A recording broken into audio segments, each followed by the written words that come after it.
Aki, nistuweno ka itsnotspiaki ni ututukiana.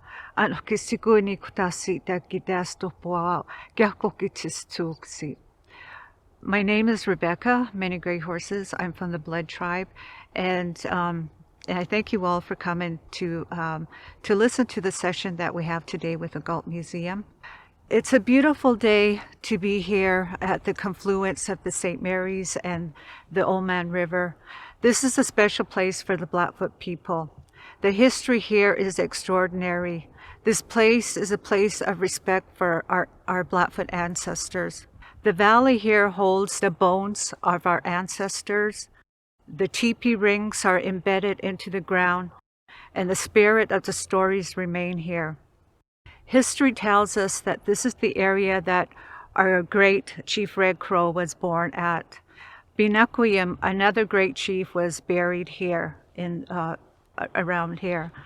The Kainai ancestors also called this place Many Deaths because of the smallpox sweeping camp here and eradicating the whole band. This area is also the original site of Fort Whoop-Up, a known whiskey fort, which brought with it dark stages in Blackfoot history. With the introduction of the whiskey forts, they brought with them the whiskey, guns, and the intrusion of the white settlers onto Blackfoot territory. In the fall of 1870, in this area was the last battle that was fought between the Crees and the Blackfoot. Unbeknownst to the Blackfoot, there was a large Cree party that and Assiniboines that were in the area to attack. And on an early morning, at that time the Blackfoot had come to trade here at the Whiskey Fort. So the early morning, the Crees attacked, and the Blackfoot had just been newly trading with the whiskey traders for repeat rifles. It was with the weapons, the rifles, and the other weapons that the Blackfoot they overpowered the Crees and killed them in battle. This place is very special for our people, our Blackfoot people, and because it holds a lot of history for us. I'm given a little bit of a background about the history of this place because also it was an area where our people were affected by the smallpox. So that is why I give a little bit of history of this. Today's session is on Kainai and past pandemics. And I will present the experiences of the Blackfoot people, particularly the Blood people with the smallpox epidemic and the Spanish flu. Canadians know little of this history, and there is limited research on the subject. So I will first talk about the smallpox and give an introduction of how the smallpox and the Spanish flu affected the people. So in the mid-1700s and 1800s, smallpox swept through the traditional territories of the Blackfoot. The Blackfoot were strong and fierce, staunchly defending their territories. However, the new diseases introduced were no match for the Blackfoot. Their immunity was not strong enough for the foreign diseases. The 1819 epidemic killed 1/3 of the population of the Blackfoot. The smallpox epidemics had long-lasting impacts. The effects included starvation, loss of leadership, dislocation of families and clans, the decline and decrease of their hunting territories, and the inability to resist the persistent intrusion of European settlers. After the 1837-38 epidemic, the Blackfoot tribes were severely affected. Families and clans completely ruined. New bands and clans had to be formed. Prominent leaders, such as Seen from Afar, Binakuyim, and Father of Many, were also victims of smallpox. With leadership being affected, new leaders had to be chosen. With the decline in population, there was a need to rebuild the people. With so few warriors to protect the traditional territory, they could only focus on areas that they could control. Men were more victims to the disease and fewer women and children. This led to the insufficient hunters to hunt for the clans. The Spanish flu appeared in southern Alberta in 1918 after World War I and continued in waves until 1920. The disease hit the younger population more so than the older population. There were several theories as to why this was so. One reports the older people had somehow developed some immunity with past flus, and the younger generations were not. The Spanish flu came quickly, and in a short time, a major epidemic was full-blown. The fall of 1918 was the peak of the flu. The medical professionals scrambled to find a vaccine, but in order for one to be successful, the disease had to meet certain conditions. The first criteria to meet the disease was if it could prevent immunity from other attacks. And the second, doctors must know what the disease is. And nobody really knew what the disease was, and there was no microscope powerful enough to determine the proper identification. Regardless, several vaccines were manufactured and tried on different populations. There were disagreements among the medical professions about the effectiveness of it, and was stated, as was stated in the Pale Horse, Pale History article. A second wave hit in the late November to late January 1919 in Calgary. By this time, vaccination was available to those that wanted. The flu remains for the first part of the 1920s. For the Blackfoot, the period of this time was spent adjusting to reservation life.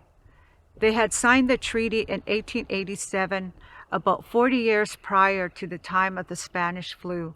The people were being assimilated into being farmers and ranchers. The pass system was being enforced upon them. This pass was established by the Indian Affairs official in 1885 and was consented by Prime Minister John A. Macdonald. The pass system was to control the off-reservation movements of First Nation people in Western Canada. If the pass system was being enforced during the time of the Spanish flu, did it have an impact on whether it prevented the number of casualties from being higher? Did it create more difficult circumstances for the people to seek medical assistance, which would have been off the reserve? There are no studies or data to answer these questions, but it is known at that time that the pass system was in effect. The smallpox affected the Blackfoot with 4 major epidemics. From 1730 to 1870, there was devastating losses for the Blackfoot. Hugh Dempsey, a notable historian on the Blood People, wrote a chapter called Smallpox, Scourge of the Plains in the book Disasters in Western Canada. Little is known about the first epidemics. One of the first explorers to Blackfoot territory was David Thompson, who interviewed a Cree man who lived with the Piikani. This Piikani recalled going on a war party around 1730, where they came upon a Shoshone camp which showed no activity of life. They still went into it to raid and saw that there was no one to fight with, as they were dying or dead. The war party took the horses and anything that was clean. Within days, they were infected with smallpox. The Cree man interviewed stated that it killed half the people. There was no understanding of these foreign diseases for the Blackfoot, as they believed no man could give it to another, any more than a wounded man given another the same wound. The second smallpox epidemic took place around 1780, and as it was first reported in Alberta in 1781, near the Red Deer River and the North Saskatchewan River.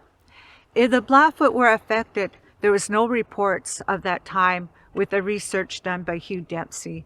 It is recorded that the Plains Cree lost approximately 1,200 people due to this epidemic. The third epidemic, known as the Great Smallpox Epidemic, started from the Missouri River in Montana. The American Fur Company was negligent in allowing the disease to continue. In early June 1837, Alexander Culbertson, had to send a keel boat with furs from Fort Mackenzie to meet the steamboat at Fort Union that would bring back trade goods for the Blackfoot. The keel boat on its way broke out with smallpox, as the steamboat had people on board affected with smallpox. The officer in charge wanted to stop and isolate the boat. Alexander Culbertson ordered the boat to the fort as the Blackfoot wanted the trade, had threatened to seize the boat, not understanding the danger of the disease. The Blackfoot traded and went back to their camps. The employees at the fort came down with smallpox, including Culbertson.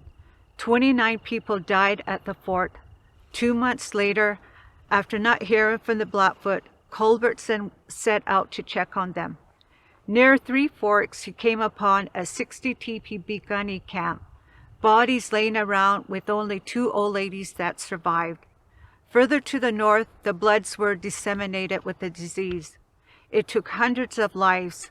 There was a camp located at the St. Mary's and Old Man River confluence, which became known as Niitsitapi.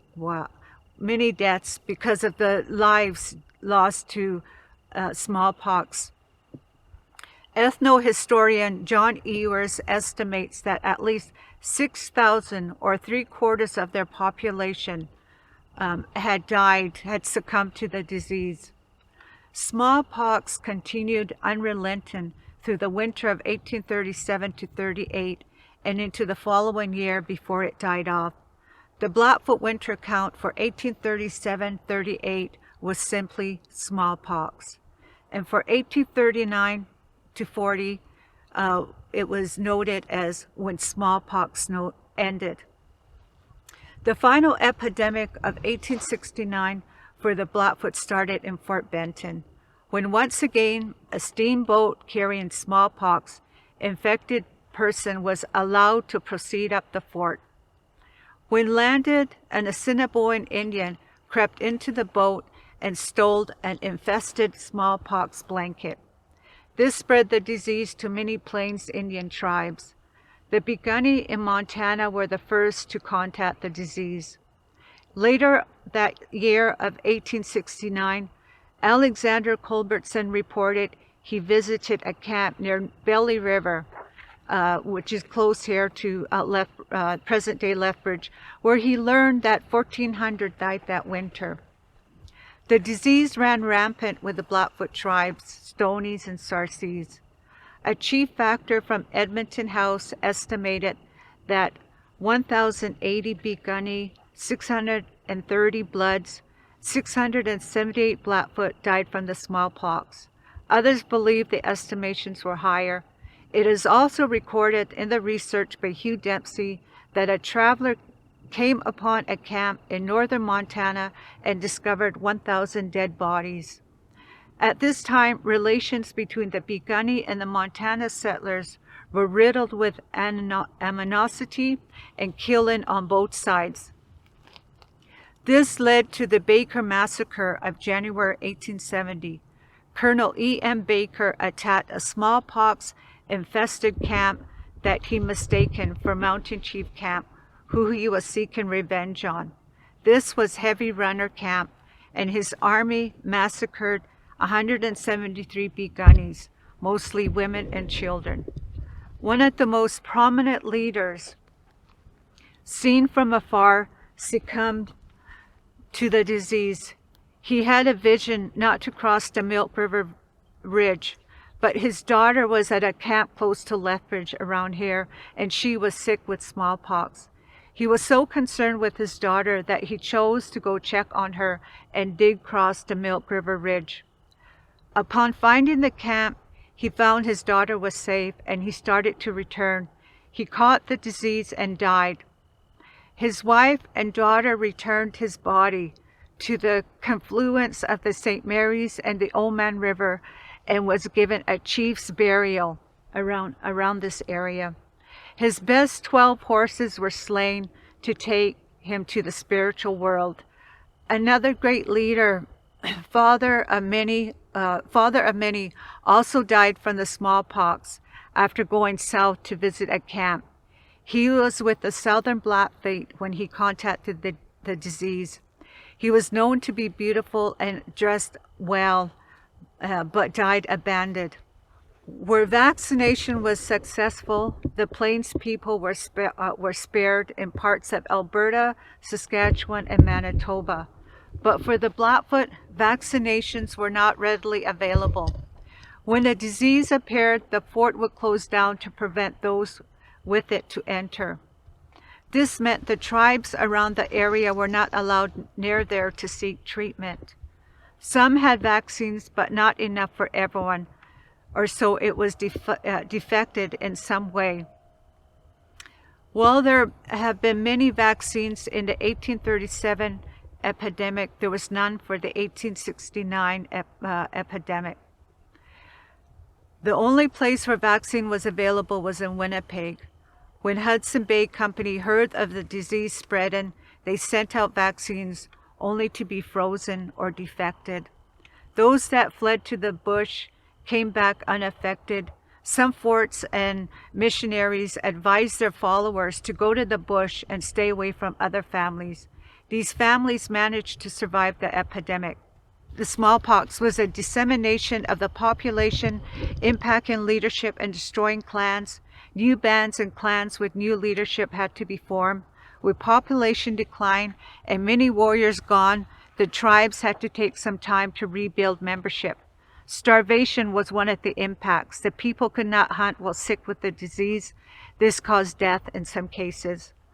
One of the sad results was that the Blackfoot could not defend their immense territory and left the Battle River to concentrate on protecting the Bow River and the Blackfoot Crossing.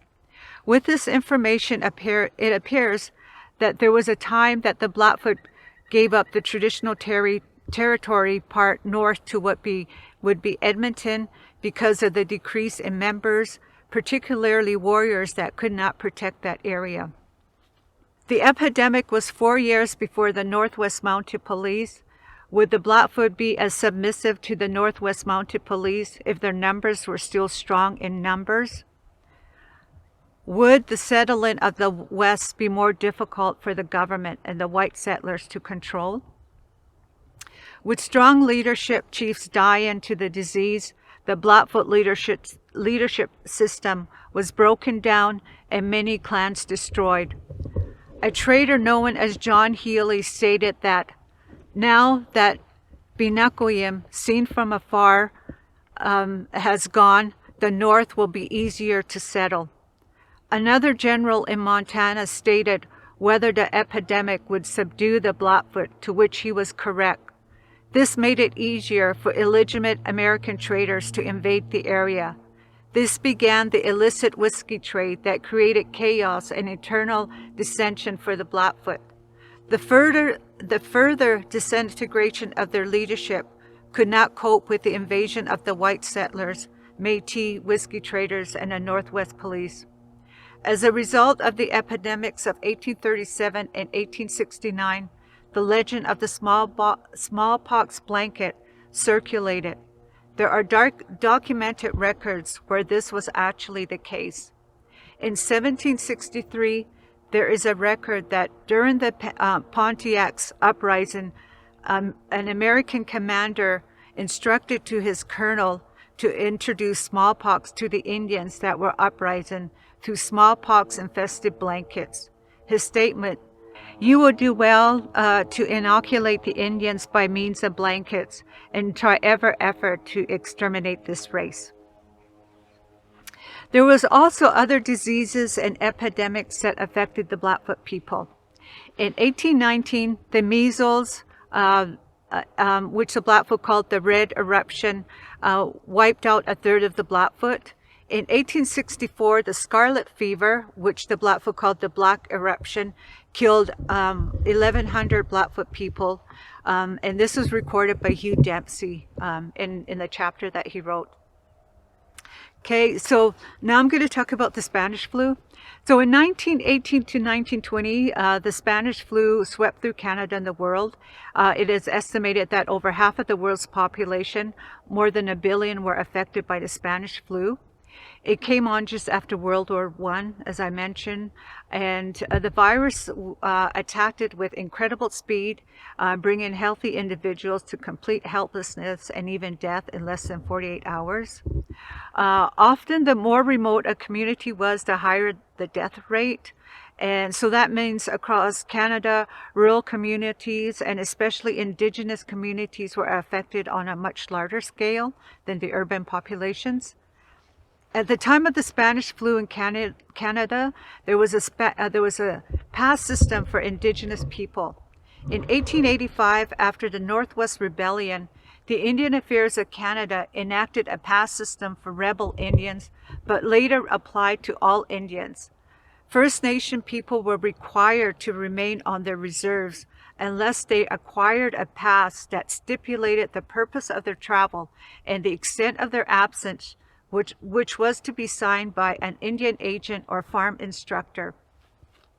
Indians without a pass or in breach of the terms of the pass were taken into custody by the police and swiftly returned to the reserve. Although never legislated in law and frequently bypassed by First Nation communities, the pass system continued to be operated by Indian Affairs employees until at least the mid-1930s. Lacking any basis in law, the system evolved as a form of local administrative despotism, informally supported at the department level of Indian Affairs. It aimed at a racial segregation meant to restrict Indian movement, thereby reducing tensions with the white community, as well as increasing certain real or imagined problems, such as Indian prostitution, alcoholism, and cattle killing. Given that this pass system was in place, did it hinder the Blackfoot from seeking health services? And was this pass used to prevent them from spreading the illness to Caucasian populations? It has been recounted that individuals in affected First Nation communities were in certain areas prohibited from leaving the reserves to seek care. There are no studies to confirm this, but it does bring to question whether this impacted the Spanish flu on Indigenous people, whether it reduced numbers because of not being allowed to leave the reserve, or did it negatively impact those affected because they could not leave for treatment. Systematic racism definitely played a part in the effects of the pandemic on First Nation communities and other Indigenous groups. Not only was a pass system in place in Canada, but the issues of poverty, isolation, lack of resources, overcrowded housing, and remote communities plagued First Nation communities. The stories was not any different in the United States, as the American tribes in the article Geography and Adult Mortality from the Spanish Flu states that American Indians suffered hideously in the pandemic, probably due to the deteriorating social condition for Native groups at that time. In Canada, it has been estimated that 1 in 6 Canadians were infected during the pandemic, and that between 30,000 and 50,000 died.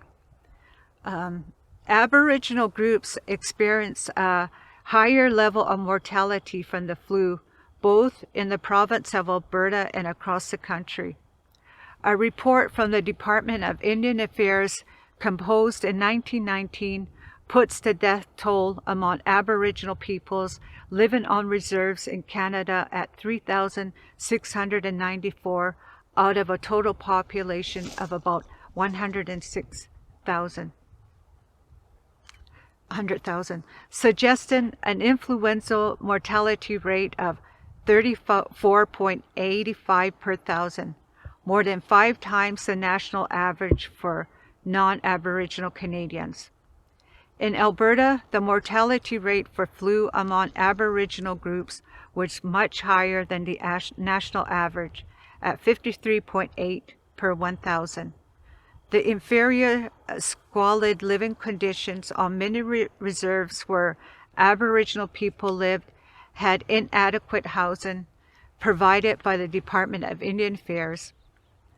Many suffered from malnutrition and were TB and other diseases were already in wide circulation, which made victims more susceptible.